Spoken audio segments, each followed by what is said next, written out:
Our deepest fear is not that we are inadequate. Our deepest fear is that we are powerful beyond measure. Yo, what's up guys, it's your boy CoolMan100S. Welcome back to another NBA 2K22 tips and tricks video. We're also going to be going over the best dribble pull-ups in the game, and we're going to be utilizing them as well in the parking pro too as well. So let's jump into it right now, the best dribble pull-ups, and go over them. The basic is pretty decent. I would recommend using it. It's pretty much free when you first start off in the game. Normal is decent. I would recommend using that too. It adds a little bit of fade away to the jump shot, but the form is pretty decent if you got a quick release. Normal 2 is decent. I wouldn't recommend using it. It's alright, I guess. But the form is pretty decent if you're trying to shoot over tall defenders. But it got a slow release on each shot. And that's going to be the pro. The pro is pretty decent. I do recommend using it. The pro got a good release over the top of people, so you can definitely utilize that with point guards, shooting guards, and probably big men as well for the power forward position. So you can definitely utilize that if you're coming down court in the mid range. Pro 2 is pretty much the same as Pro 1. It definitely has a little bit of a set shot to it, so you're not jumping as high, so you want to worry about being blocked with this jump shot. Pro 3, decent as hell. I wouldn't recommend it, but it's decent for you to use for the jump shot, but you can definitely utilize the shot because I just don't like the way he pushes it from his face but not over his head. But utilize the jump shot if you will. It adds a little bit of fade to it as well.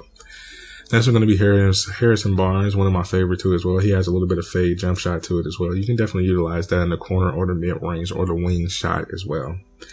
Trey Burke, if you know his jump shot, you know his fade away because his fade away adds to the dribble pull up as well. So it actually stops on a dime. You can definitely shoot over defenders with that as well if you have a power forward, shooting guard, or a point guard. You definitely want to utilize that as well. Next, going to be Stephen Curry. I kind of think they just dumbed down his jump shot a lot because he added a fadeaway, but not really the step into with the mid range as well. So you can definitely utilize that as well if he adds the fadeaway to it. But he also adds a nice jump shot for the standard set shot over to the defender, so you can definitely utilize that as well. I just don't like the wrist turning that low, but you can utilize it. There's going to be Luka Doncic. I didn't even know they was going to give him a pull-up this year, but it's kind of like a Trey Burke pull-up, but it's very good to utilize as well. You can definitely get the ball off quick over tall defenders. One of my favorite, which the 2017 days, I used to use Kevin Durant because it had a free throw fadeaway to it. You can definitely utilize that to avoid blocks and the mid-range shots as well. And next is going to be Ben McLemore. He's very good as well. Thank you, man. He got a good standardized pull-up jump shot, one of my favorites to use.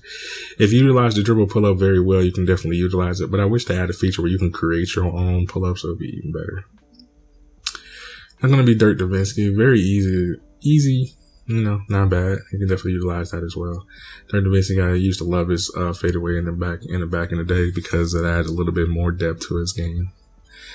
I didn't know Chris Paul had a dribble pull-up, and it's horrible, by the way, because I don't like that stutter step he does. You can definitely utilize that and get stole or blocked, and the release is too slow, and the lean back is too far, and it's not giving you a better ways to change out of it. So I wouldn't recommend using it.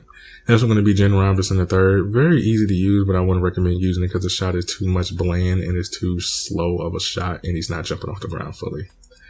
There's going to be Trae Young. Trae Young is very utilizable. You can definitely utilize his shot a lot, and he has a little bit more of a twist of a Stephen Curry feel to it, so you can definitely utilize that as well. I did not know they gave Nate Robinson the dribble pull-up, and it's kind of decent too as well. It's kind of like the Stevenson dribble pull-up, but you can definitely utilize Nate Robinson very a lot in the wing, the corner, and the mid-range shot. So I hope you enjoyed the video. Thank you guys for coming by. I'll catch you guys on the next video. I'm out of here, guys. Deuces.